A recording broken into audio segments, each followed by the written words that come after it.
G'day, mate. She be right, mate. Aussie, Aussie, Aussie.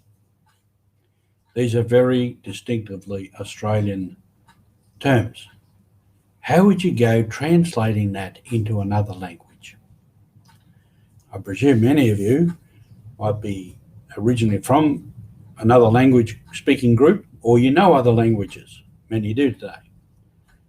Translation is a difficulty because sometimes the concepts or the ideas are not in another culture.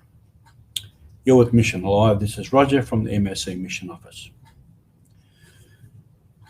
I remember some of my time in Barena Diocese, where the French priests were, them speaking of the difficulties of translating scripture into those languages. It's one of the benefits and the consequences of the Second Vatican Council that all the liturgy was to be translated into the language of the people.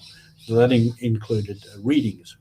So many places they were busy translating at least the Sunday readings into the language of the people. But within one language of 15, 20, 25,000 people or more, there were a number of dialects, even up to 6 dialects or more within one language group. So that meant some of the translations were different. And as much as I can understand those languages, when I'd read the scriptures, certainly words were different.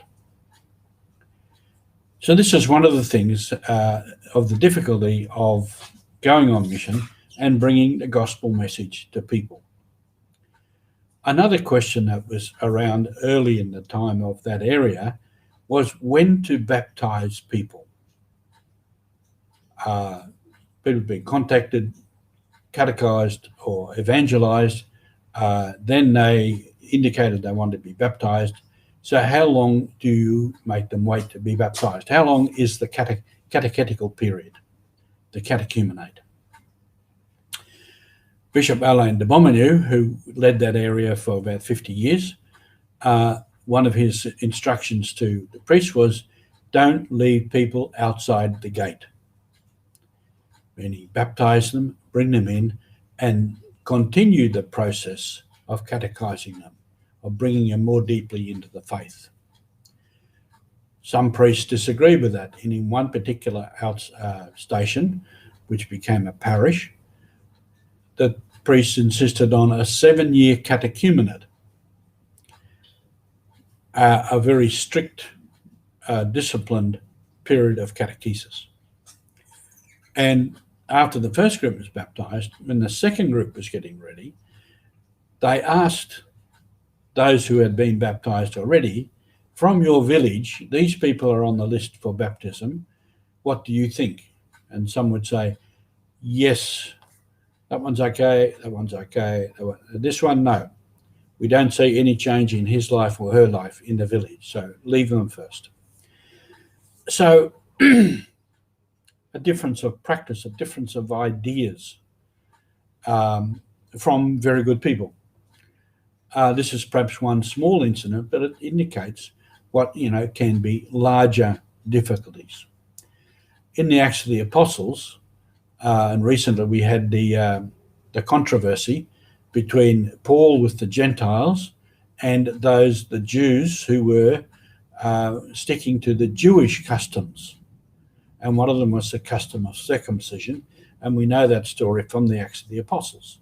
So there was differences of opinion and so controversy. So Paul went to Rome to talk to the apostles and the elders and solve it. And that's known as the Council of Jerusalem, the first gathering of the church to solve an issue like that. Down through the history of the church, many things like that. Many of the heresies in the early days, and some that were declared heretics, those churches which were often in the East, became very, very missionary. They established Christian communities deep into Asia. As I mentioned yesterday, the split between the East and West, the Greek world and the Roman world, later on the Reformation, where many churches, many people split off from the church, and became the Protestant churches as we know them today. And so different churches, different rites, different ideas, often based in culture and in language.